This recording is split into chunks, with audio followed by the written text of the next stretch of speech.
ഇവർക്ക് ഇഷ്ടം പോലെ ഓർഡേഴ്സ് ഉണ്ട്. ഇവര് ഭയങ്കര ലക്കിയാണ്. ഇവർക്കിനി നോക്കാനില്ല, ബിസിനസ് കൊച്ചിയിൽ എന്ത് ബിസിനസ് തുടങ്ങിയാലും സക്സസ്സാ. ഇതൊക്കെ പറയുന്നവർക്ക് അങ്ങ് പറഞ്ഞു പോവാം അല്ലേ. ഒരു ചെറിയ വാടക വീടും 2 സ്റ്റാഫും ഒരു ക്ലൗഡ് കിച്ചണും ഇതായിരുന്നു ഞങ്ങളുടെ തുടക്കം. പ്രൊമോഷൻ ഇല്ല, വലിയ ടീമില്ല, ആകെയുള്ളത് ബിസിനസ് ചെയ്യാനുള്ള ഒരു ആഗ്രഹം മാത്രം. സ്വന്തം നാട്ടിൽ നിന്ന് വിട്ടു നിൽക്കുന്ന സ്റ്റുഡൻസ്, വർക്കിംഗ് പ്രൊഫഷണൽസ് ഇവരെല്ലാം ഫേസ് ചെയ്യുന്ന ഏറ്റവും വലിയ ചലഞ്ച് എന്ന് പറയുന്നത് സ്വന്തം വീട്ടിലെ ഫുഡാണ്.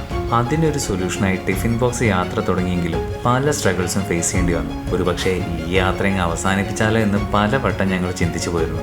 പക്ഷേ now we are celebrating our 4th year success anniversary.